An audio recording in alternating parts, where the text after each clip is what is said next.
बाबा जी प्रणाम। बाबूराम कात्याल।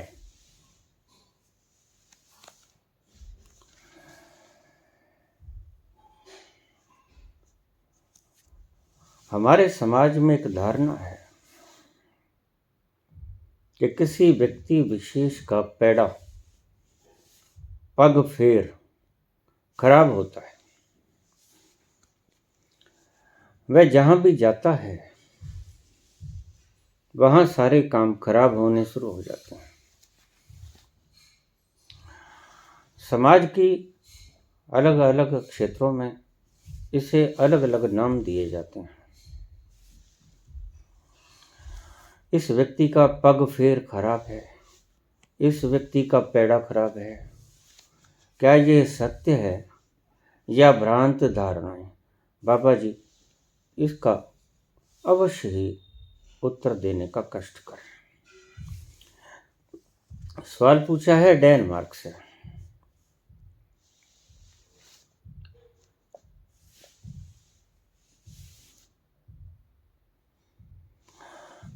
पैड़ा खराब होता है और बाबा नानक कहते हैं, एक नूर तैं सब जग उपजा, कौन भले को मंद है।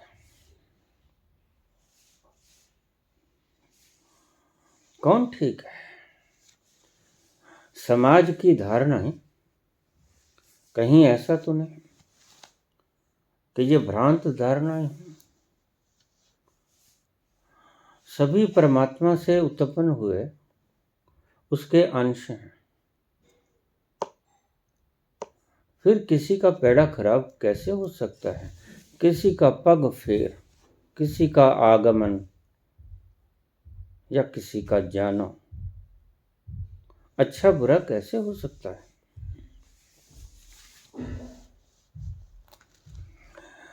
तुलसीदास ने श्री रामचरितमानस में एक शब्द कहा है, दो तरह के व्यक्ति होते हैं, बिछुरत एक प्राण हर लेहिं, मिलत एक दुख दारुण देहिं। एक व्यक्ति तो ऐसा होता है कि जब वो बिछुड़ता है तो जैसे हृदय का कलेजा निकाल के ले जाता है।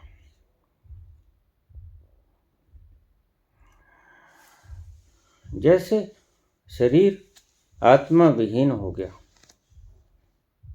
सब ले गया साथ जाने वाला। बिछुरत एक प्राण हर लेहिं, मिलत एक दुख दारुण देहिं। और एक ऐसा है कि जो मिलता है और उसके मिलते ही सारे दुख शुरू हो जाते हैं। राम के जाते ही दशरथ ने तड़प तड़प के हे राम प्राण त्याग दिया। मिलत एक दुख दारुण देहिं। एक व्यक्ति ऐसा होता है कि जैसे मिला विपत्तियों का पहाड़ टूटना शुरू हो जाता है। क्या ये भ्रांत धारणाएं तो नहीं? हमारे बाबा नानक कहते हैं,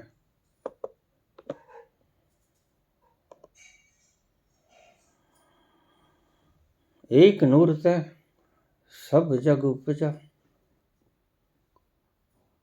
कौन भले को मंद है। कौन अच्छा कौन बुरा? एक ईश्वर के अंश हैं हम सभी, उसी की संतान हैं, फिर कौन बुरा होगा? सब भला ही भला है।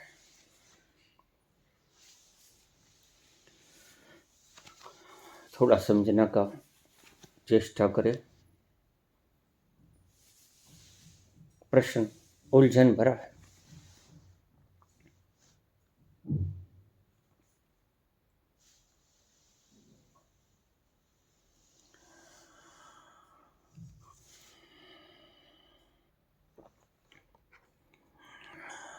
बाबा नानक जब बोलते हैं वह किसी और तल से बोलते हैं। तुम्हारा समाज जब बोलता है वह किसी और तल से बोलता है। तल में भेद के कारण शब्दों में फर्क आ गया। बाबा नानक बोलते हैं उस आंतरिक तल से जहां वो सच्चा साहेब विराजमान है, वह सबके भीतर वो ही है।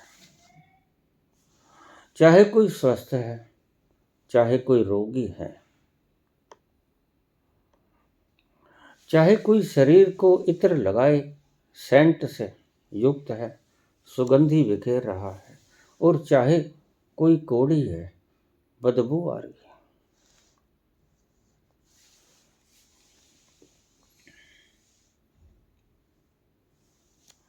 बाबा कहते हैं एक नूर ते सब जग उपजा। शरीर की बात नहीं करते वो बात करते हैं उस आंतरिक तत्व के। वो तो सभी के बराबर है, उसमें कोई भेदभाव नहीं, उसमें कोई पैड़ा और पग फेर का सवाल ही नहीं। तो फर्क कहां पड़ता है? फर्क पड़ता है शरीर में।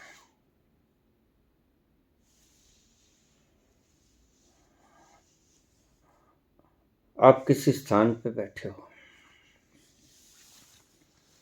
उपवन में बैठे हो, उद्यान में बैठे हो, फूलों की सुगंध है,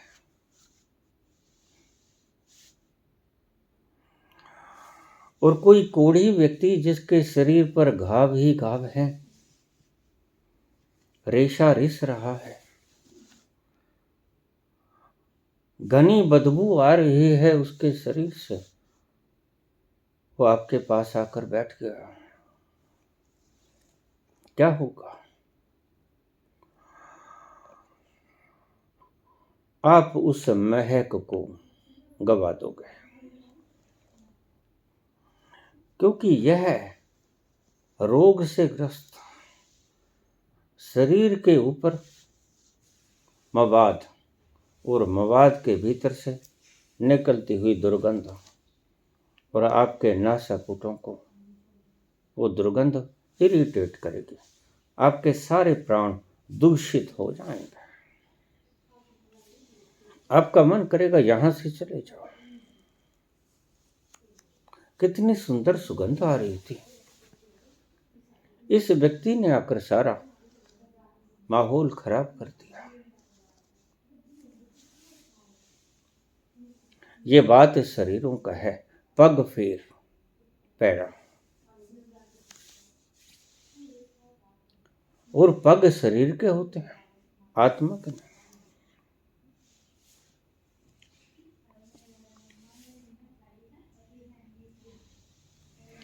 लियो टॉल्स्टॉय की एक कहानी है।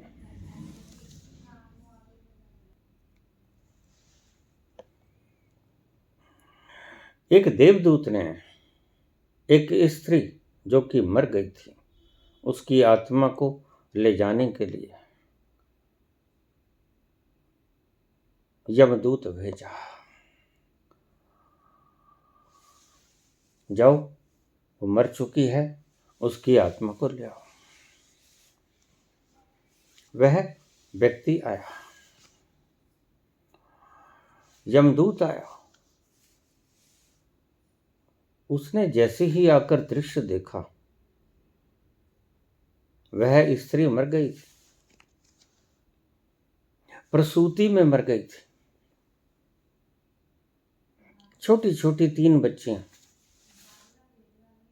जो कि रो रही हैं, क्योंकि माता किसी तरह का रिस्पॉन्स नहीं कर रही है, ना पुचकार रही है, ना लाड दुलार कर रही है, ना हाँ हूं कर रही है, मर चुकी है।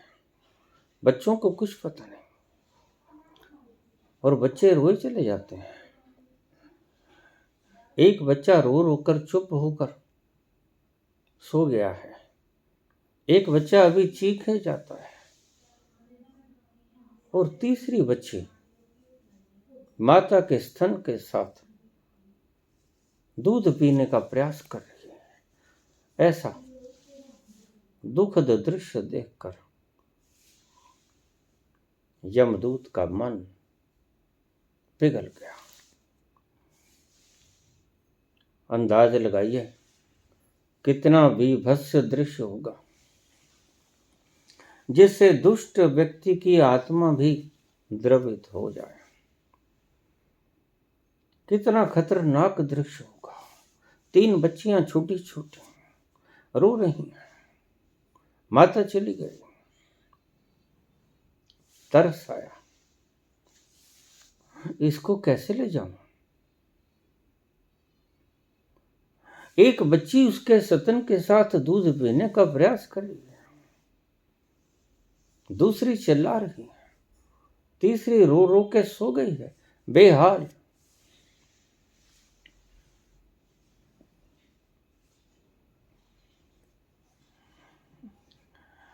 बिना उस स्त्री की आत्मा लिए देवदूत के पास पहुंचा। यमदूत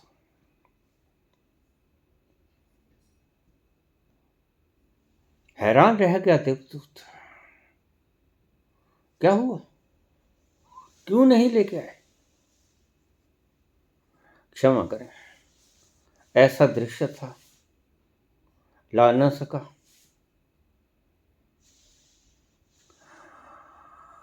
हृदय पसीज गया। कितना भी निष्ठुर हूं, कितना भी कठोर हूं, लेकिन वहां जाकर इस दृश्य को देख न सका।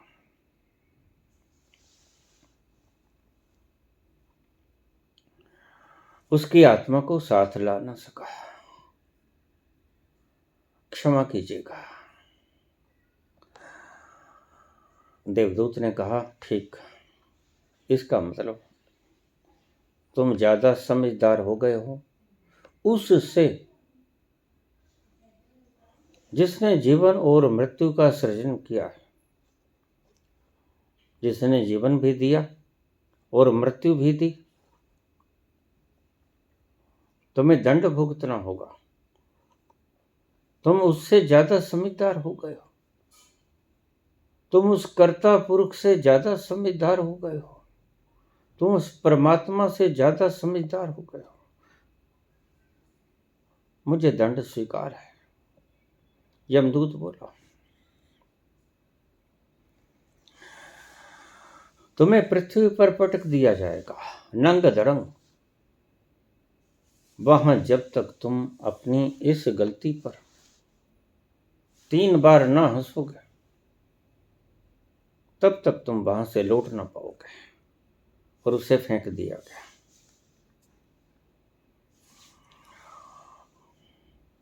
रशिया में मॉस्को के करीब बहुत ठंड होती है। गिरिजा घर के पास उसे पटक दिया गया। बर्फ की ठंडक, शीत हवाएं, नंग धड़ंग, कोई शरीर पे वस्त्र नहीं। वह यमदूत सर्दी से कांप रहा, उकड़ू बन रहा, इकट्ठा होने की चेष्टा में संलग्न कि किसी तरह इस ठंड के प्रकोप से बच जाऊं।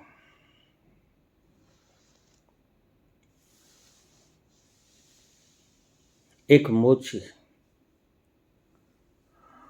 सर्दी घनी थी, अपने बच्चों के लिए फर वाले कोट और कपड़े लेने चला था।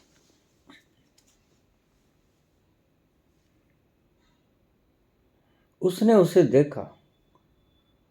श्वेत चादर से बर्फ की लिपटी हुई कोई व्यक्ति है जो कराह रहा है। दूर से भ्रम, लेकिन करीब गया, जाकर देखा व्यक्ति ही था। उसने उसे हिलाया। कौन हो? किसने यहां फेंका? कुछ ना बोल सका। सिर्फ इतना ही कहा कि मैं दंडित हूं, मुझे सजा मिली है। परमात्मा के दरबार से उस मोची को तरसाया। चला था अपने बच्चों के कपड़े लेने और अपने लिए फर वाला कोट लेने। कुछ पैसे लेके आया था,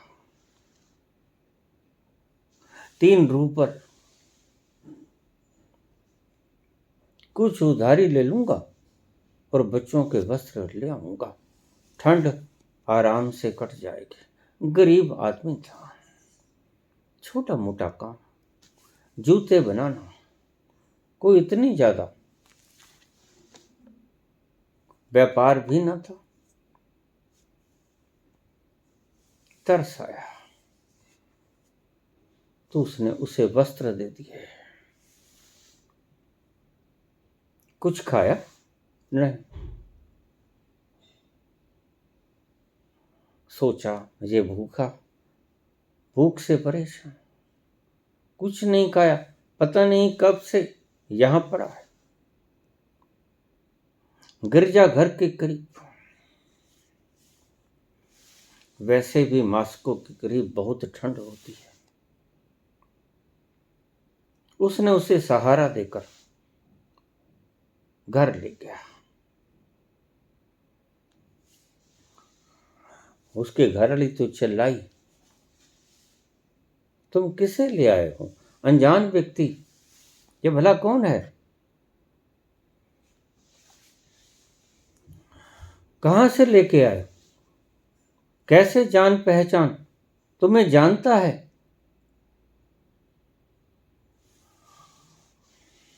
कई प्रश्न खड़े कर दिए। एक बार की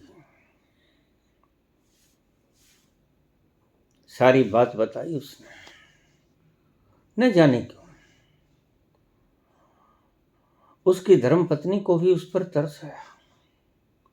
पता नहीं, अनजान और वह व्यक्ति बोले नहीं जा रहा।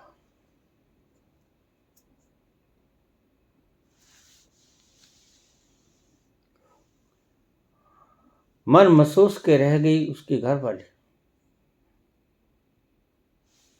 लेकिन क्या करे, बाहर बर्फ पड़ रही है, इतनी ठंडी हवा। इस व्यक्ति के पास थोड़े से कपड़े, वो भी उस मोची ने दिए शरीर ढांपने के लिए। मर जाएगा अगर इसको लावारिस छोड़ दिया।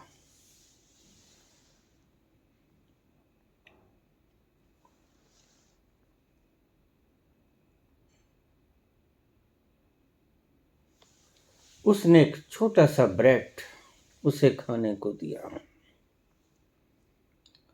और बड़बड़ा रही है, किसे उठा लाए हो?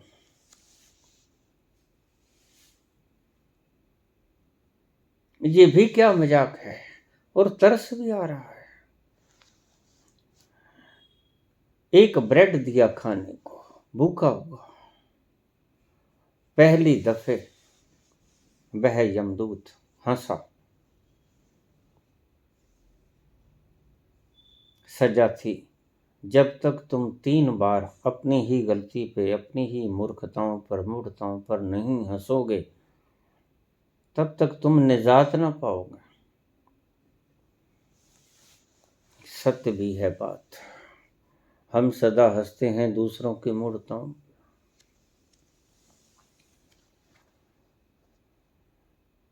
जिस दिन हम अपनी मूढ़ताओं पर हंसना शुरू हो जाएंगे, उस दिन उससे करीबी स्थापित हुई, उसके नजदीक आना शुरू हुए। अपना उपहास सुनना मुश्किल लगता है, लेकिन कबीर कहते हैं, निंदक नीरे राखिए आंगन कुटी छवाए। ऐसे व्यक्ति को तो घर में ही आसन देकर बिठा लो, कुटिया में, उसकी आओ भक्त करो, खाना दाना दो, उसको तो वहीं बैठा लो। और तुम तो निंदक को चाहते हो कि दंड मिले, इसको पीटें, इसको भगा दें। लेकिन कबीर बड़े पते की बात करते हैं। वो कहते हैं कि निंदक नीरे राखिए, उसको तो करीब से गले लगा लो, अपने पास बिठा लो। बड़ा काम का आदमी है, तुम जो भूल गए हो उसे याद करवा देता है यह व्यक्ति।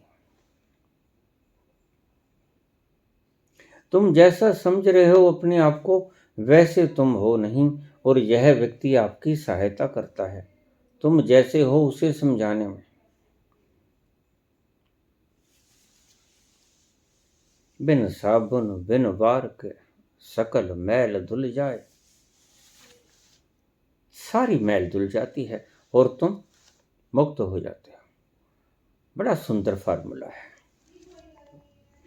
निंदक नीरे राखिए, सबक लीजिए उससे क्या बोल रहा है। जो काम तुम आत्म संधान करके अपने भीतर उतर के अपने बारे में समझ नहीं सकते, वह यह व्यक्ति समझा देता है। दूर खड़ा हुआ व्यक्ति आपकी गलतियों को देख सकता है। तुम बहुत करीब से चिपटे हुए हो, और तुम कैसे हो, तुम कैसे दिखते हो, यह जानने के लिए दूरी का होना आवश्यक है। दर्पण में तुम अपना मुख देखते हो, अगर दर्पण के साथ तुम आंखें लगा दो तो तुम देख ना पाओगे। दूरी होना आवश्यक है, दूरी से देख पाओगे तुम्हारी आंखें कैसी, नयन नक्श कैसे, तुम्हारा चेहरा मोहरा कैसे। और तुम चिपटे हुए हो अपने से, और पता लगता है अपनी कमियां दूर होकर दूर से ही देखा जा सकता है। तुम शरीर के बिल्कुल करीब बैठे हो, इसलिए खुद को देख नहीं पाते।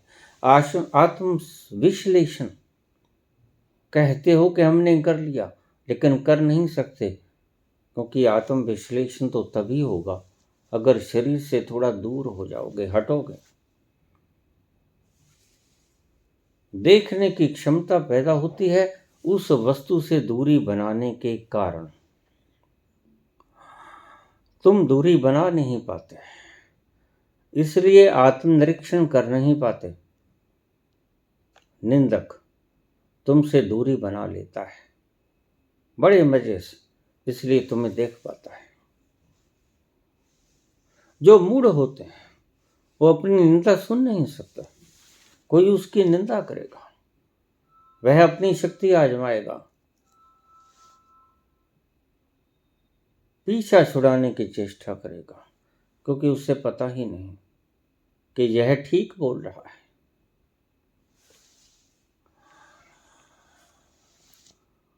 तो वह पहली बार हंसा। क्यों हंसा? क्योंकि इस यमदूत के आने से घर में बाहर आनी थी, खुशियां आनी थी।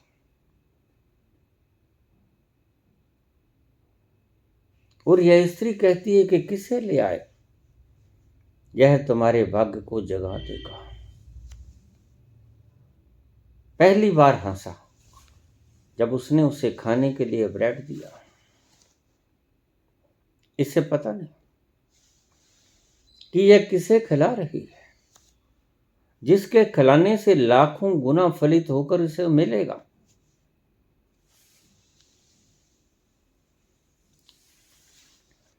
संत वचन है,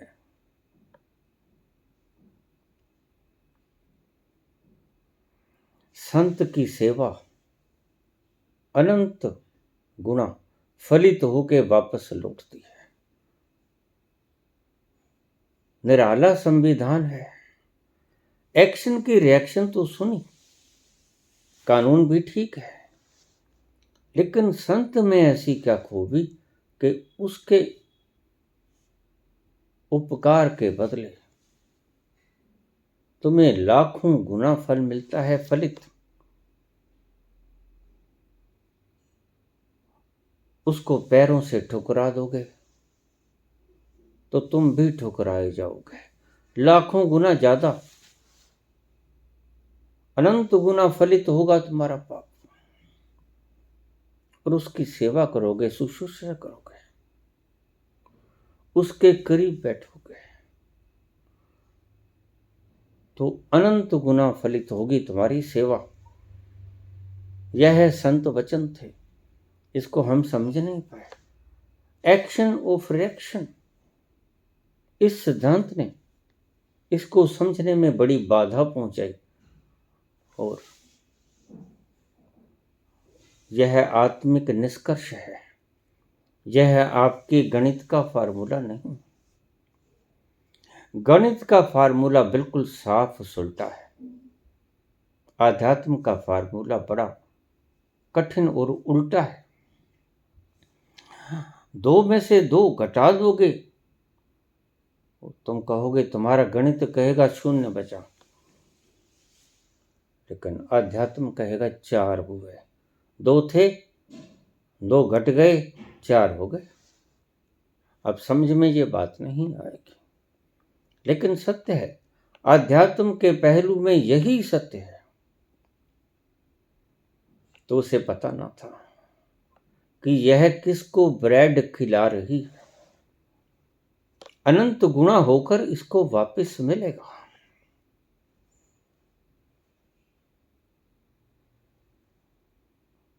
तो हंसा अपनी मूढ़ता पे कि इसे पता नहीं है कि मैं इसके घर आया हूं, मेरे ऊपर इसने उपकार किया है, और उस उपकार का बदला उसने लाखों गुणित होकर इसको वापस लगेगा। भगवान को भोग लगाने का यही मतलब था। हम इसकी भीतर की अलकेमी को समझ ना पाए।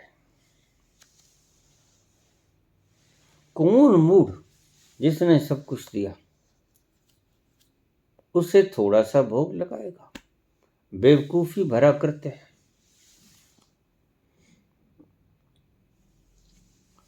लेकिन चूक गए उस भीतर के रहस्य से।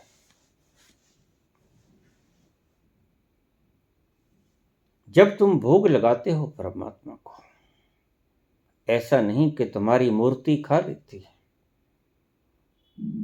इन पुजारियों को पता नहीं है, ये तो बेहोशी में उसको भोग लगा देते हैं, उसके अंतर सूत्र को ज्ञात नहीं कर पाते। इसका अंतर सूत्र यही था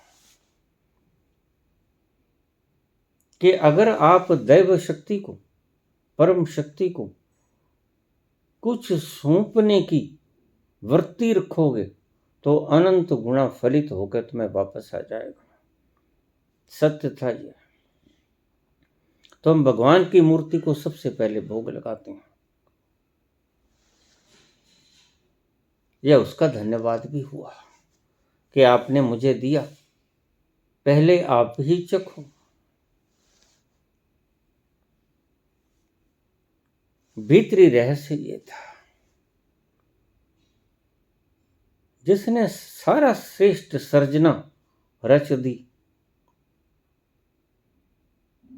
पहले उसी को भेंट करो। ये फॉर्मेलिटी नहीं है। उसको कुछ भेंट करने की भीतर की तड़प प्यास आध्यात्म कहता है कि तुम्हें अनंत गुणा फलित होकर वापस मिलेंगे। ये था कारण। लेकिन हम बेहोशी में थाली उसके आगे रख देते हैं, लो प्रभु भोग लगाओ, पर्दा कर देते हैं। हमें भीतर के रहस्यों का कोई पता नहीं। एक परंपरा को निभा रहे हैं, इसे कर्म कांड कहते हैं। भीतर का रहस्य ये था, जिसने सब दिया, सबसे पहले उसके आगे थाली को परोसना कि सब तेरा, मुझे आज्ञा दे कि मैं इसे खा सकूं, क्योंकि तेरी आज्ञा के बिना तेरा दिया हुआ मैं खा भी कहां सकूंगा। कौन जाने इसे खाने के लिए अगले पल मैं रहूंगा भी कि नहीं, मैं हूंगा भी कि नहीं। इसलिए तेरा तुझे अर्पण। वो थाली हम रख देते हैं भगवान के आगे, मूर्ति के आगे।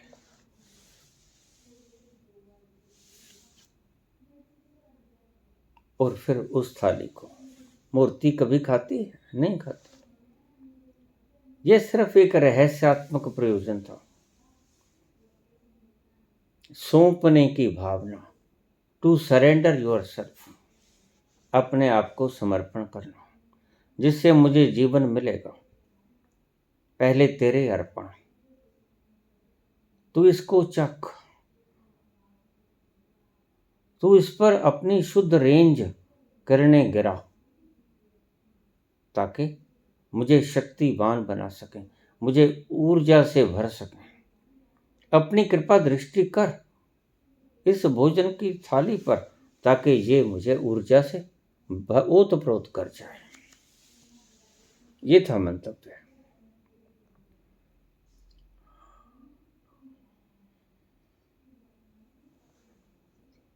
जब उसकी मोची की घरवाली ने उसे एक ब्रेड दिया खाने को, तो वो हंसा।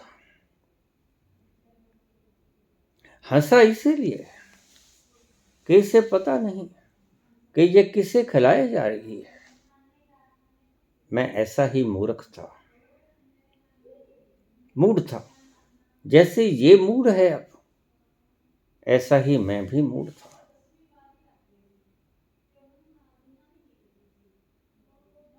मैं उसकी न्याय प्रणाली पर उंगली उठाई, शंका। मैंने अपना द्रवित मन उसकी बात सुननी ज्यादा श्रेयस्कर समझी, बजाय इसके कि सत्य को देख पाता कि उसने किया ठीक ही किया, गलत नहीं किया होगा। वह ज्यादा समझदार है, वह रचयिता है। हम तो उसकी रचना का रहस्य भी कहाँ जान पाते हैं। हम तो उसकी रचना के रहस्य से भी वंचित हैं। हमें तो उसके भीतर का भी पता नहीं। कौन जानता था इस छोटे से कण के भीतर इतनी महत ऊर्जा समाहित होगी, इलेक्ट्रॉन, प्रोटॉन, न्यूट्रॉन। कोई नहीं जानता था। जैसे ही खोजा तैसे ही पाया। ओ, ये अनंत ऊर्जा कहां से आई? किसने इसका निर्माण किया? हम सिर्फ बाहरी आकृतियों को देख लेते हैं, उसके भीतर के रहस्य को जान नहीं पाते। जैसे ठोस ईंट के भीतर इलेक्ट्रॉन, प्रोटॉन घूम रहे हैं तेज गति से, बिजली की रफ्तार से।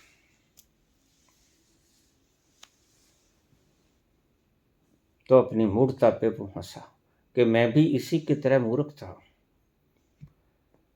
ये जो मुझे एक ब्रेड खिला रही है, इसे भी पता नहीं। यह एक उपकार कर रही है मेरे ऊपर तरस खा के, जबकि इसे पता नहीं कि इस व्यक्ति को एक ब्रेड खिलाने का अर्थ क्या है। घर में खुशहाली हो जाना, परम खुशहाली हो जाना, सर्वत्र खुशहाल हो जाना, सब तरफ से दैहिक, दैविक, भौतिक। इसलिए हंसा। कहानी लंबी है और आगे उसका कोई प्रयोजन भी नहीं आपके लिए।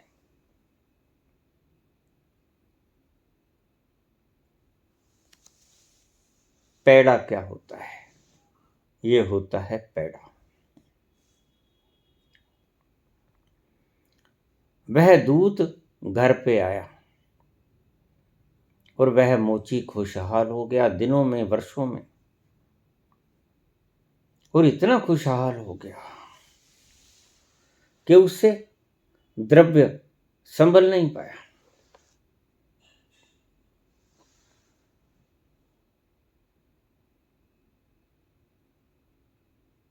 मनुष्य ऐसा ही मूर्ख है। आध्यात्मिक रहस्यों को बिना समझे हमारे पूर्वज कुछ चिन्ह छोड़ गए हैं, सिंबॉलिक रिप्रेजेंटेशंस। उन चिन्हों को हम दोहराते तो हैं, लेकिन उसके भीतर का अर्थ नहीं जान पाते कि ये हम करते क्यों हैं। ऐसी ही एक प्रथा है जो आपने पूछा, ये पैड़ा क्या होता है, ये पग फेर क्या होता है। जैसे उस घर में दूत चला गया, ईश्वरीय दूत चला गया, और उसे पता नहीं कि तेरे दिन फिर गए। ऐसे ही हमें पता नहीं होता। हम घर आए शंकराचार्य को दुत्कार देते हैं, हम घर आए बुद्ध को दुत्कार देते हैं। बाबा नहीं है, आगे से मांगो।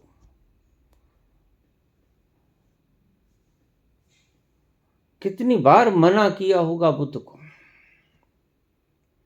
कितनी बार मना किया होगा आदि गुरु शंकराचार्य को, नहीं है आगे जाओ।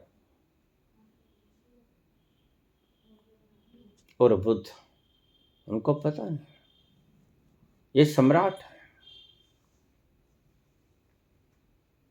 जो तेरे दर पे खड़ा है आज। वह तुम्हारा मालिक है। विशाल साम्राज्य को लात मार कर आया है और तेरे द्वार के आगे खड़ा है भिक्षुक बना, और तुम भीतर से ही कहते हो बाबा आगे चलो, है नहीं। लेकिन तुम्हें पता नहीं। ऐसे व्यक्ति अगर कह दें तथास्तु, हो गया काम। बाबा है नहीं, आगे चलो, ये तो बुद्ध है, ये तो शंकराचार्य है। इन्हें क्रोध आता नहीं, लेकिन अगर ये कह दें तथास्तु तो प्रलय आ जाएगी। खैर, ये आध्यात्मिक रहस्य हैं, इनको मनुष्य जान नहीं पाता। शंकराचार्य गए हैं। जैसे महावीर की एक शर्त होती थी, उस घर से मैं भिक्षा ग्रहण करूंगा जिस घर पे प्रकृति मेरे इन बातों को सिद्ध करेगी, सही करेगी। और बहुत बार उसे वापस लौटना पड़ता, भिक्षा ना मिलती, उसके मापदंडों पे कोई भी घर खरा ना उतरता। भोजन देने वाले बहुत होते, लेकिन उसके मापदंडों के ऊपर खरा उतरने वाला कोई कोई कभी कभी होता। इसलिए जैन धर्म कहता है कि महावीर महीने में एक बार भोजन करते थे। नहीं, ऐसा नहीं। भोजन तो रोज करना चाहते थे, रोज भिक्षा मांगने भी निकलते थे, मिलता कभी कभी महीने में एक बार था, उसकी शर्त के अनुरूप।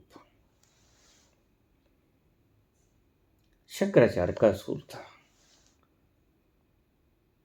वह एक घर पे एक दिन में एक बार मांगते थे। अगर वहां से इनकार हो गया तो वह सीधा अपनी कुटिया में।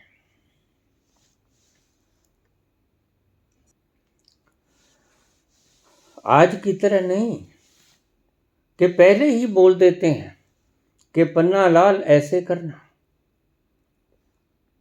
आम के पत्ते बांध देना, थोड़े से बोहड़ के पत्ते बांध देना, थोड़े से पीपल के पत्ते बांध देना। इन तीनों पत्तों को देखकर मैं तुमसे भिक्षा ले लूंगा, यही सोच कर जाऊंगा। क्या खाक सोचा? प्रकृति की आज्ञा क्या खाक मानी? प्रकृति की आज्ञा मानी महावीर ने।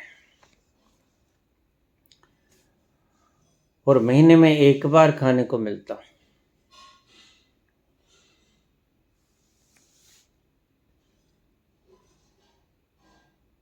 इसी भूख के कारण वो मरे। मृत्यु स्वीकार थी, प्रकृति के विपरीत जाना स्वीकार नहीं था। अपने संकल्प के विपरीत जाना स्वीकार नहीं था। इसलिए महावीर का रास्ता संकल्प माना गया। मर गए, संकल्प नहीं तोड़ा। था वो परम समर्पण का रास्ता, क्योंकि जो रास्ता तुम्हें अपनी जीवेषणा से भी मुक्त कर दे वह संकल्प का नहीं होता, समर्पण का रास्ता होता है। परम समर्पण का रास्ता संकल्प बन जाता है। यह बात थोड़ी गहरी आपके शायद न भी समझाए, लेकिन ये दूसरा छोर है संकल्प और समर्पण। बुद्धि से समझने की बात यह है नहीं। संकल्प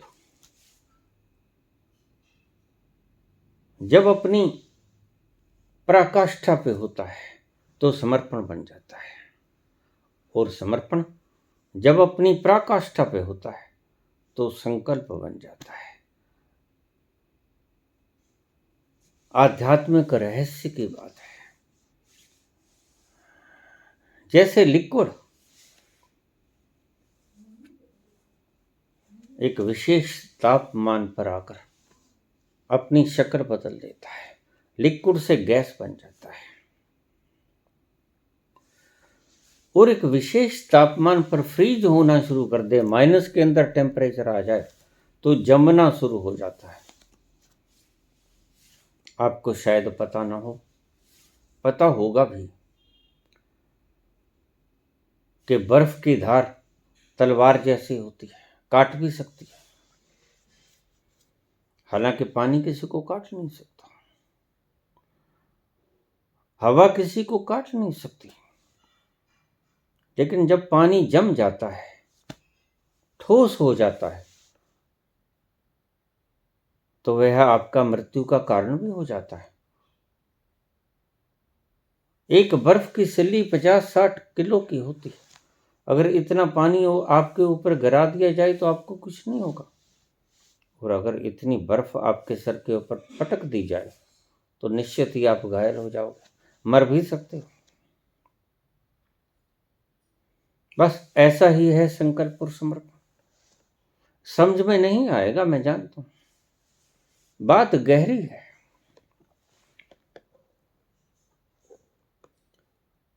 तो संकल्प था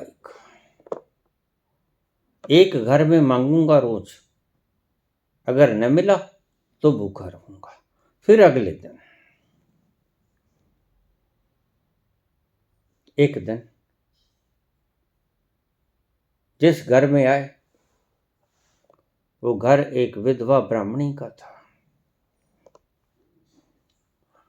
पतिदेव का निधन हो गया था, कोई साधन न था, जीवन यापन का इधर उधर से कोई दे जाता तो बाल बच्चों का पोषण कर लेते। अचानक एक दिन क्या हुआ, द्वार के आगे खड़े हो गए शंकराचार्य। भिक्षाम देहि, अलख जगाई।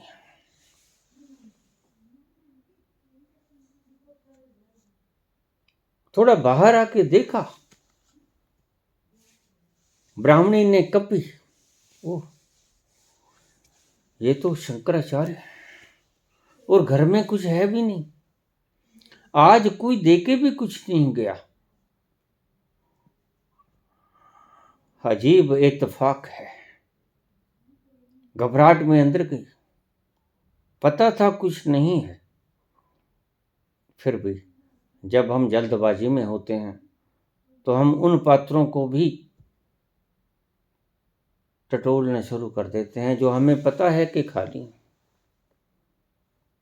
पात्र खोले, कुछ न मिला, था कुछ नहीं। इधर उधर पागलों की तरह लौटाना ठीक नहीं।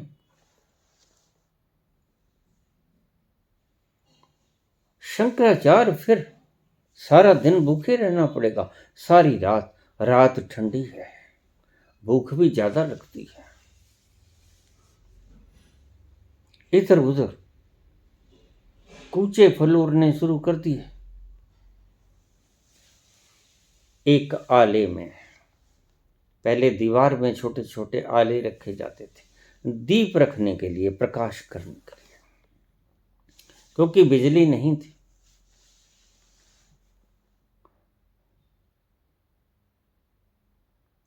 वहां पर हाथ मारने लगी तो एक आंवले का छोटा सा पीस, आंवला, हरा आंवला। मन को थोड़ा सा धैर्य हुआ, कुछ तो भिक्षा पात्र में डालूंगी, खाली हाथ तो ना मुड़ूंगी, और चरणों में शीश रख दूंगी।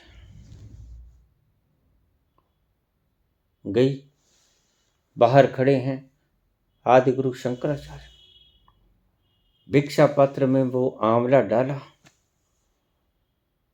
सिर रख दिया उनके चरणों में।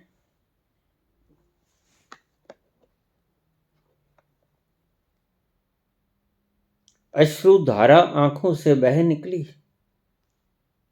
भगवान, मेरे पास, मेरी गरीबणी के पास कुछ नहीं है, मैं विधवा ब्राह्मणी हूं, धन उपार्जन का कोई साधन नहीं, यही कुछ था, इसे ही भेंट समझकर स्वीकार कर लेना और मेरी धृष्टता को क्षमा करना। और कुछ है भी नहीं, आप तो अंतर्यामी हो। देख लो, सारा घर छान मारा, यही मिला है।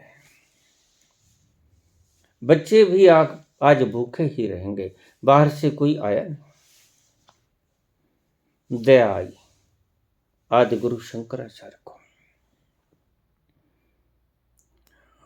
उसने मां लक्ष्मी का आह्वान किया, महालक्ष्मी प्रकट हुई, आदेश दिया कि इसके घर पे बरस जाओ, स्वर्ण बनकर स्वर्ण मुद्राओं की बारिश कर दो। 3 प्रहर तक सोना बरसता रहा, घर सारा भर गया सोने के सिक्कों से। खाली जगह सारी भर गई, पैर रखने को जगह ना बची। घर के अंदर, घर के ऊपर सारा लबालब भरा पड़ा है। ये चमत्कार देखने वाले सन्न रह गए, चरण पकड़ लिए। अब आकांक्षा तो सभी करते हैं कि कब आए हमारे घर शंकराचार्य मांगने के लिए भिक्षुक बनकर, और हम उन्हें बढ़िया से बढ़िया पकवान परोसें। जानते हैं कहीं ना कहीं हमारी सभ्यता में यह बात पिरो दी गई हमारे हृदय में कि संत को, याचक को कभी निराश वापस न मोड़ना। उसका यही कारण था, ना जाने किस वेश में नारायण आ जाए। कौन जानता है किस वेश में नारायण तुम्हारा द्वार खटखटा रहे हैं।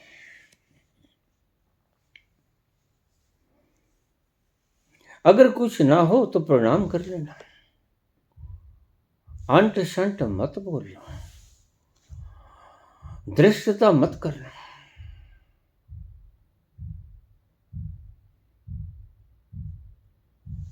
उसे भी पता ना था कि यह दूत जो मेरे घर में आया है, यह बहारें लेके आया है, यह मेरी कई पुश्तों को उतार देगा। अनजान, ना समझ इस तथ्य से इसलिए हंसा वो देवदूत, यमदूत।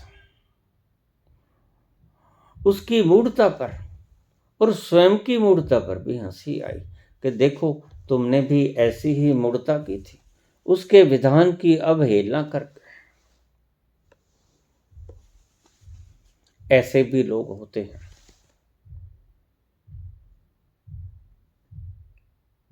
बिछुरत एक प्राण हर ले। ऐसा व्यक्ति बुद्ध जैसा, शंकराचार्य जैसा बिछड़ेगा, प्राण निकाल के ले जाएगा। इसके बैठने से सारी दरो दीवारें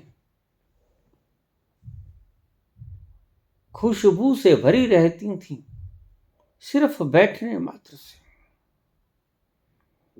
इसलिए भगवान कृष्ण ने कहा कि गुरु के सानिध्य में बैठ जाओ। आचार्यो उपासनम शौचम स्थैर्यम आत्म विनिग्रह।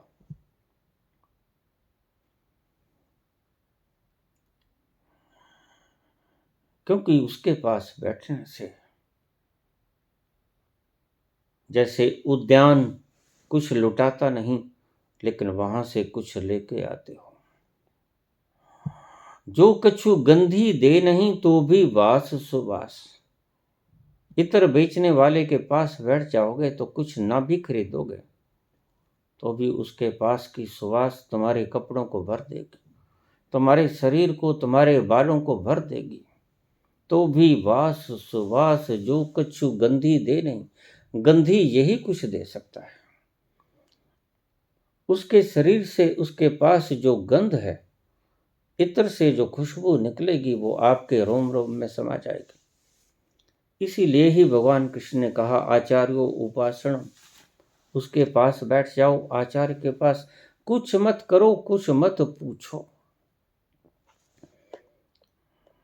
यह पर्याप्त है। उसके पास होना, फूल के पास परम खुशबू को बखेरता हुआ फूल के पास बतियाओगे, कुछ पूछोगे, कुछ बातें करोगे, वार्तालाप करोगे या मौन भी बैठ जाओगे तो सुगंध का ज्यादा आनंद आएगा। ऐसे ही आचार्य होते हैं। ऐसे व्यक्ति अगर जहां से जाते, शंकराचार्य कुटिया को उठा के बस चले, प्राण निकल जाते हैं गांव वालों के। प्रभु कहाँ चले? अभी अभी तो थोड़ा सुरूर आना शुरू हुआ था, अभी अभी तो थोड़ा भीतर जश्न मनाना शुरू हुआ था, अभी आप चले, थोड़ी देर और रुकिएगा। लेकिन ये घुमक्कड़ शब्द बना, घुमक्कड़। रमते साधु चलती नदियां। नदियां कभी रुकी है?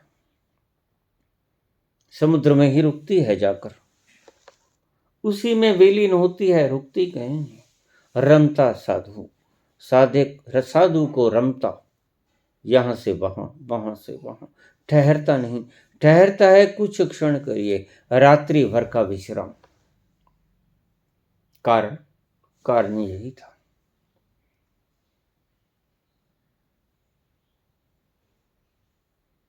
कि कोई पहचान न सके कि कौन आया मेरे द्वारे, जगह बदल लेते।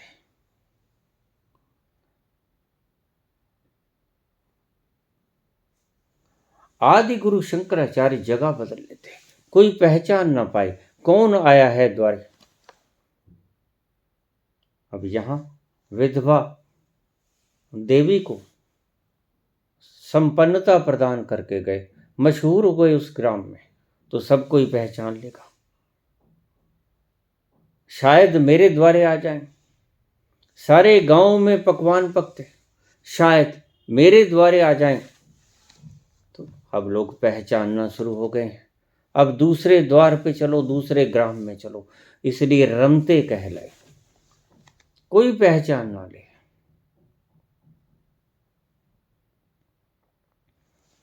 छिप के रहते हैं तो स्थान बदल लेते हैं आदिगुरु शंकराचार्य, और शर्त बदल लेते हैं महावीर। रोज नई शर्त, वही शर्त रोज नहीं होती, दूसरे दिन और शर्त। यह बदलना उनके लिए जरूरी है, अन्यथा लोग समझ जाएंगे। सभी आम के और पीपल के और बोड़ के पत्ते लटका के रखेंगे। न जाने किस रूप में नारायण मिल जाए। पता ही है इस रूप में नारायण आएंगे। ये पत्ते बांध लो,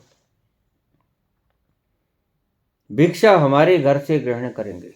इसीलिए रोज महावीर शर्त को बदल लेते थे और शंकराचार्य अपने स्थान को बदल लेते थे। जोगी रमता भला है, नदियां बहती भली, कोई पहचान ना ले। अगर पहचान ही आ गई तो फिर व्यक्ति को पता चल जाएगा। पता ना लगे कि बुद्ध कहां से आए। यह वही व्यक्ति है जो कपिल वस्तु के सिंहासन को लात मार के आया, तो फिर लोग स्वागत करेंगे। लोग अतीत देखते हैं और महावीर और शंकराचार्य जैसे लोग अतीत दिखलाना नहीं चाहते। वह तुम्हारी भावनाओं से परे जाकर अपनी साधना करते हैं, अपनी लीला खेलते हैं।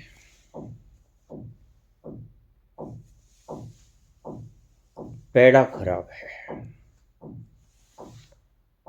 बिल्कुल ऐसा ही जैसे कोई गंधी इत्रों की गांठ लिए तुम्हारे पास आ जाए, सुगंध से भर जाओगे, बाँछें खिल जाएंगी, रोम रोम लहराने लगेगा। सुंदर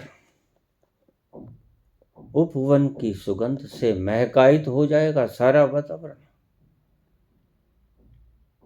और अगर कोई मवाद के फोड़ों से युक्त भीषण बदबू शरीर में लिए तुम्हारे पास आ जाएगा तो तुम्हें भागना पड़ेगा वहां से। इतनी दुर्गंध में तुम जी नहीं सकते, तुम श्वास नहीं ले सकते।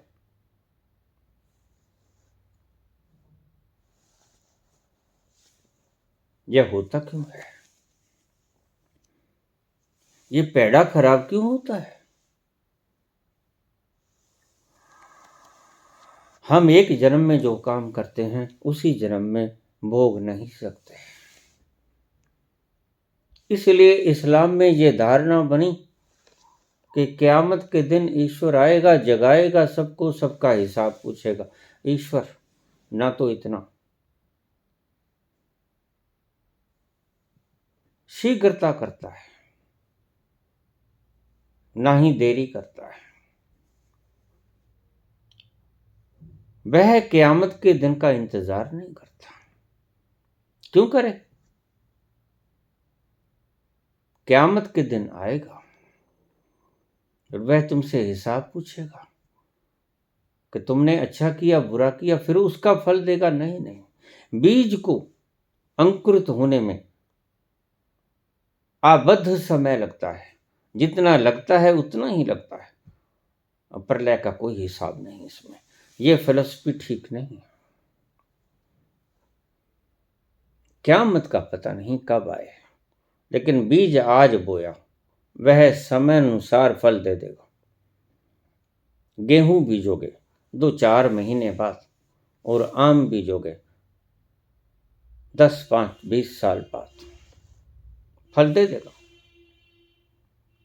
क़यामत का कोई हिसाब ना हुआ, क्योंकि बीज आज बोया गया है और आज ही उसने फल देना शुरू कर दिया है। बाकी तो प्रक्रिया का हिस्सा है। गेहूं जल्दी फल दे देती है, आम देरी से फल देगा। आम का फल लेट चखोगे, गेहूं का फल जल्दी उठा लोगे। बबूल भी थोड़ा लेट पकता है, कुछ कांटे जल्दी उग जाते हैं।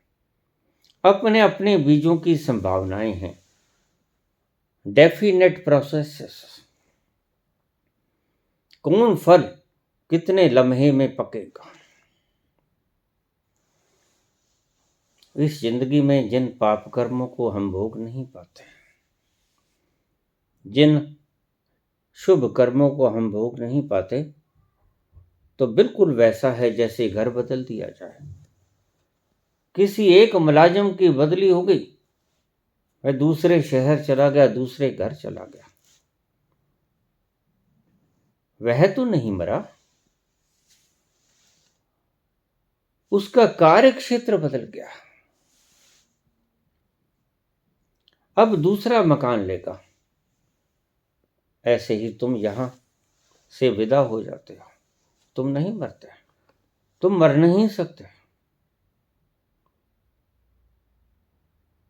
दूसरा घर तराश लेते हो। तुम तुम्हारे स्वरूप में अमर हो। जो मरण धर्मा है वह मरेगा, तुम्हारा सूक्ष्म मरेगा, तुम्हारा स्थूल मरेगा। माया मरी न मन मरा, मर मर गए शरीर, आशा तृष्णा ना मरी, कह गए भक्त कबीर। आशा तृष्णा जब तक मरती नहीं, तब तक स्थूल और सूक्ष्म मरता नहीं। जब तक शरीर सूक्ष्म गलता नहीं, वाष्पीभूत होकर जाता नहीं, बिखरता नहीं, तब तक तुम जन्म मरण के चक्कर से मुक्त नहीं होते। कर्म भी करते रहोगे, भोगते भी रहोगे, अच्छा भी भोगोगे, बुरा भी भोगोगे। यह ईश्वरीय प्रणाली है कर्म भोग की। कुछ पाप कर्म ऐसे रह जाते हैं जो भारी होते हैं। आपने देखा, किसी झील के भीतर हल्की चीज को फेंक दो, कागज की कश्ती बना के फेंक दो, ऊपर ऊपर तैरती रह जाएगी। लेकिन गहरा भारी पत्थर फेंक दो और नीचे तलहटी में बैठ जाएगा। निश्चित ही झील का पानी जब पूरा खत्म होगा तब वह पत्थर दिखेगा। ऐसे ही भारी कुकर्म लेट फलीभूत होते हैं। हम कह देते हैं यह आदमी पाप बहुत करता है लेकिन सुखी है। नहीं, सुखी नहीं है। अभी वो तल आया नहीं जहां वो पत्थर पड़ा है, अभी ऊपर ऊपर के तल है। ये कश्ती है कागज की, सबसे पहले तो यह निकलेगी, फिर उससे नीचे, फिर कुछ बीच में अधर लटकी रहती हैं चीजें। ऐसे ही अपने अपने वेट के वजन के अनुसार वह पानी में अपना अपना स्थान बना लेती हैं। और जो भारी वजनी पत्थर है बिल्कुल तलहट्टी पे चला जाता है, बहुत बाद में फल देता है। इसीलिए शायद आपको पता ना हो, लेकिन आपको बता दूं कि बुद्ध पुरुष का अंतिम जीवन बड़ा दुखदायी होता है। कारण, जो भारी कर्म थे वो नीचे बैठ गए। या तो बहुत अच्छा होता है या बहुत बुरा होता है, आमतौर से बहुत बुरा ही होता है।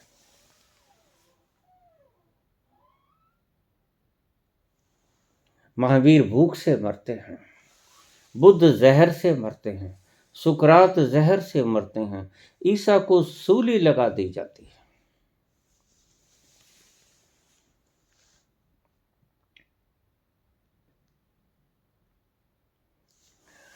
कृष्ण के तीर सारे शरीर में से पार कर दिया जाता है। राम को जल समाधि लेनी पड़ती है।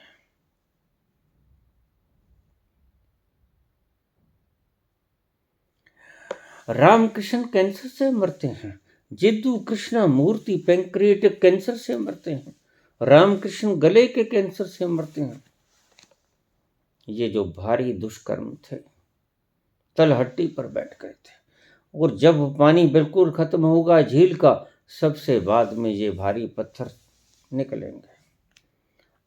इसलिए संत का आखिरी जीवन बड़ा संघर्षमयी होता है, बड़ा कष्टदायक होता है आमतौर से, क्योंकि जन्मों जन्मों के बीज जो भुगत लिए गए वह हल्के थे, जल्दी फलीभूत हो गए। लेकिन ये भारी भरकम पत्थर,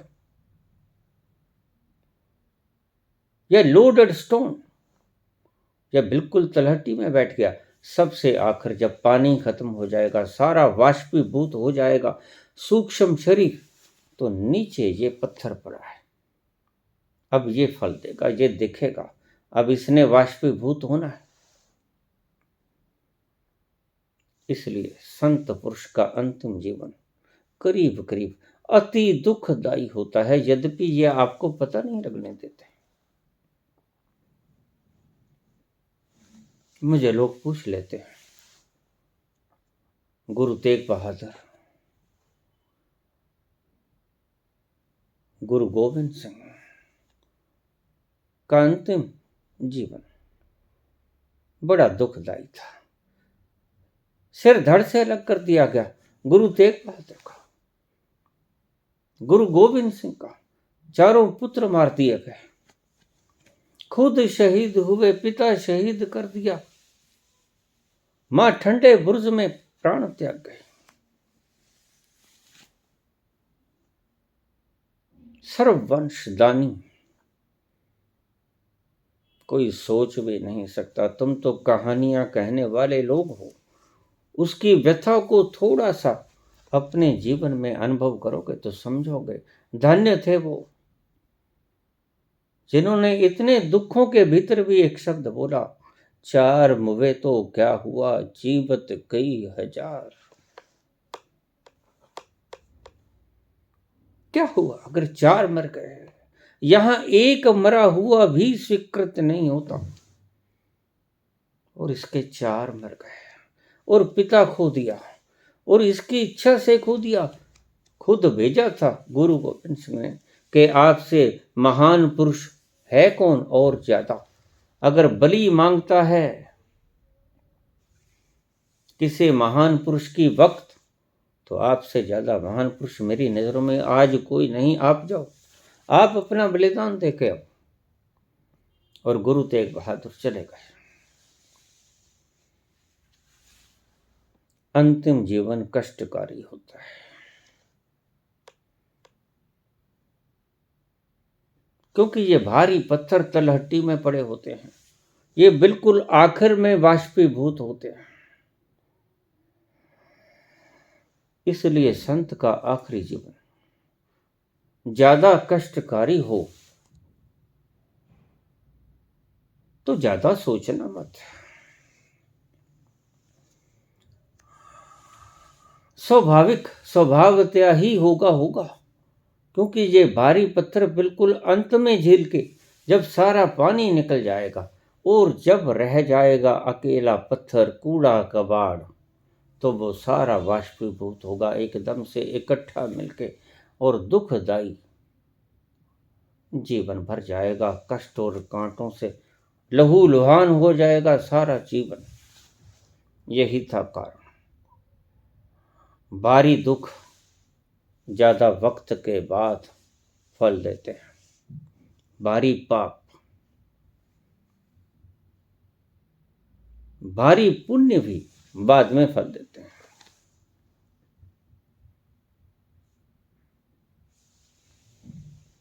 यह पैड़ा क्या है?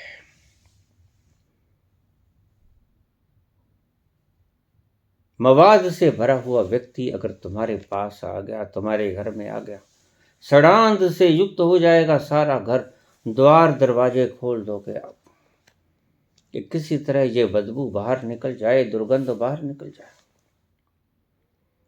और अगर कोई गंधी इत्र से युक्त होकर तुम्हारे घर में प्रवेश कर गया, वो तो तुम्हारा मन होगा कि ये और बैठे थोड़ा देर, बड़ा आनंद आ रहा है।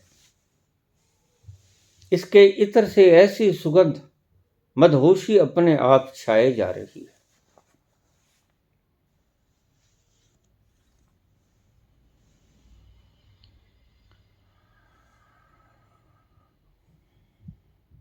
पिछले जन्मों के पाप, जैसे हिटलर, जैसे कोई भी तानाशाह, जिसने उस विशाल सत्ता को अस्वीकृत करके पाप कर्म किया, वह थोड़ा सा देरी से भोगेगा। पहली बात तो उसे गर्भ ही मुश्किल से नसीब होगा, और दूसरी बात, अपने इतने भारी कर्मों को बहुत लेट फलीभूत होने के कारण वह देरी से ही भोगेगा। ऐसा व्यक्ति अगर तुम्हारे पास आके बैठ जाएगा तो ना तो उस व्यक्ति को पता है, ना तुम्हें पता है, उसके बैठने से तुम्हें इरिटेशन होगी, दिक्कत होगी, मन करेगा भाग जाओ यहां से। संत के पास बैठने का दिल करेगा। सच्चे संत की शरण में बैठ मिले विश्राम, आनंद आएगा। नींद कब आती है?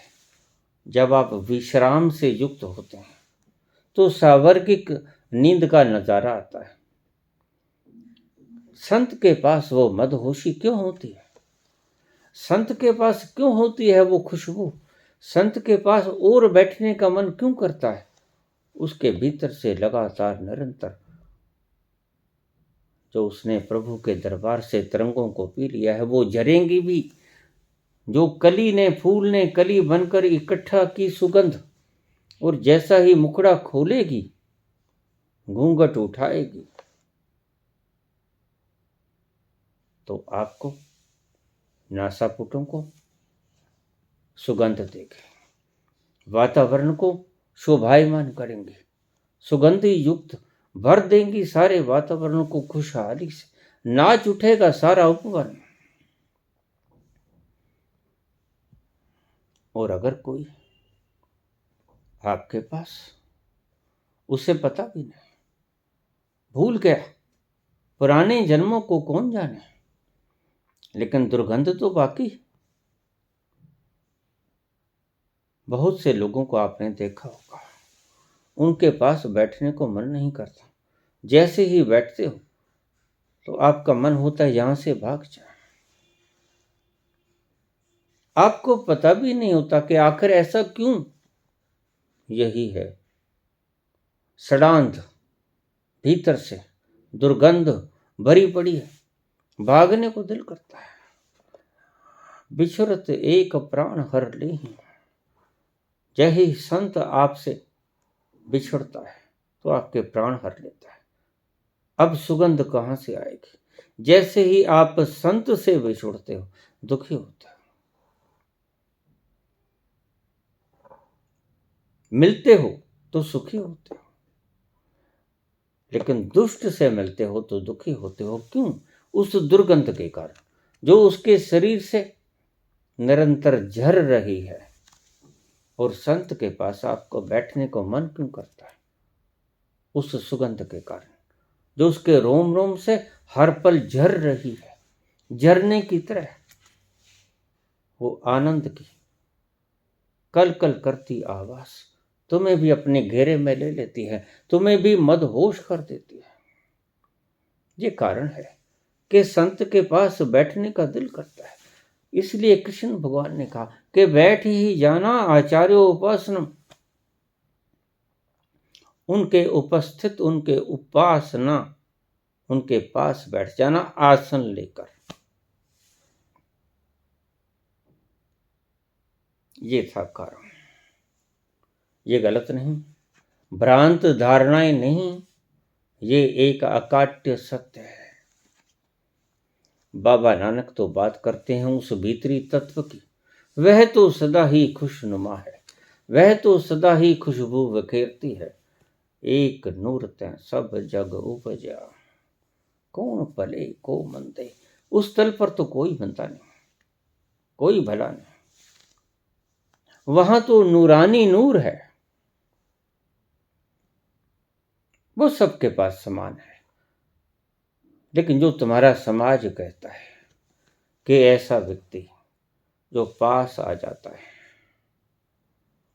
हम बच्चे थे, हमारे सामने घर में एक व्यक्ति ऐसा रहता था कि अगर वो सुबह सुबह दिख जाए तो सारा दिन भूखे रहना पड़ता था।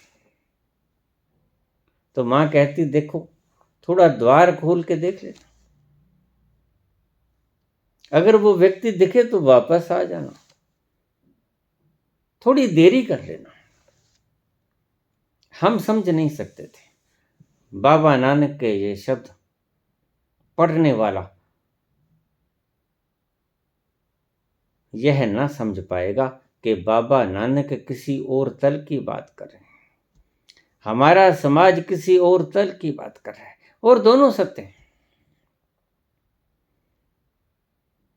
यह उस व्यक्ति की बात कर रहा है समाज, जिसके भीतर शरीर पर